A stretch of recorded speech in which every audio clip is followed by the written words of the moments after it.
Hey YouTube, it's Budget Bug Out. Well, did you know that over half of Americans have experienced either a major disaster or a life-threatening emergency, yet only 1 in 10 US households are prepared for such an event?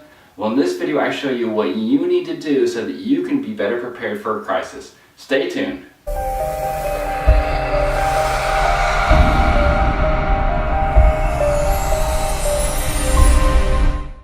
Okay, so before we get into the kit itself, I really just want to explain what this kit is designed for. This kit is not for bugging out into the woods or surviving in the outdoors or anything like that. If you'd like to see those types of videos, be sure to check the links in the description box below. I have plenty of those types of bug out bags and survival kits. This video is more so for if a disaster is imminent, such as a hurricane, or a disaster has already occurred, such as like an earthquake or a tornado or things of that nature. This kit is designed so that you can either evacuate or shelter in place. So with that said, let's go ahead and dive in and I show you guys what I got in here. Okay, so the first thing I want to show you are the different food items that I keep in my kit. You want to have enough food and water to last you for 72 hours. The different food items I have are, I've got some Clif Bars, an MRE, emergency food ration, some raw local honey, some soup, as well as some tuna fish. And the tuna fish is for my cat. It's important to make sure that not only are you taking care of yourself and whoever's with you, but also any pets that you have with you as well. Okay, so the next thing I'm going to show you are the different water options that I have. Okay, so when it comes to water, you really want to have 1 gallon per person per day. Now that's too much to put into this small kit.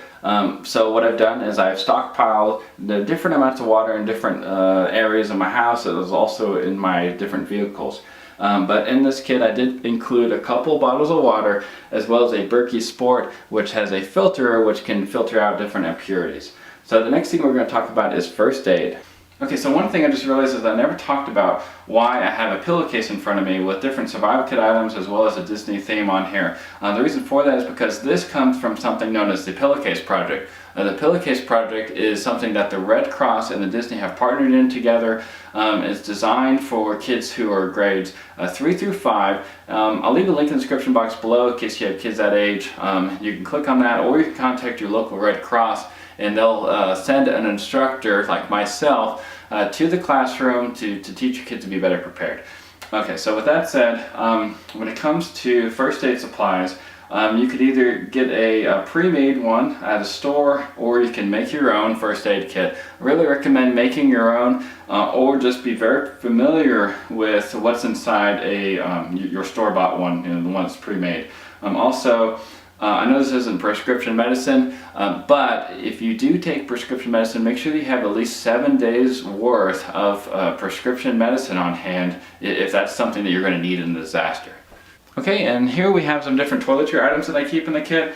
Most of them I keep in this bag right here. We have hand sanitizer, floss, toothbrush, toothpaste, shampoo, some deodorant, also some earplugs just in case I'm in a shelter and it's real noisy, and I also have some wet wipes. Okay, so these are different miscellaneous electronic devices. These are all waterproof by this bag right here and organized by the different pockets in this pouch. So what we have here, starting from left going right, we have a couple emergency blankets, we have a compass, a can opener, whistle, some Gorilla Tape, we got a flashlight with extra batteries, multi-tool. This is a power port for the cell phone devices, as well as an emergency weather radio, and this also has light, different emergency functions on this as well. Okay, so continuing along with miscellaneous items, we have some toe warmers and some hand warmers, dust masks. So we got a folder here which has emergency contact information as well as personal documents. In this pouch we have a waterproof notebook, we have a deck of playing cards, marker, a couple pencils and a pen. Obviously we got some cash right here. If the disaster is widespread, the ATM machines might be down, have some change as well. We have a map right here. This is of the US, Canada, and Mexico. We have a 30-day survival kit in a can. I've done a review on this. I'll leave a link in the description box below. And we also have a couple of two-way radios, and we keep that waterproof by that bag right there. The last items that we have here fall into the change of clothes category.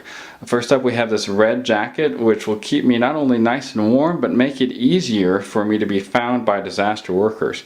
Also have a pair of leather working gloves. It's good to have gloves because people don't realize that over half of the injuries caused by disasters are after a disaster has already occurred, and it's because of mishandling of debris.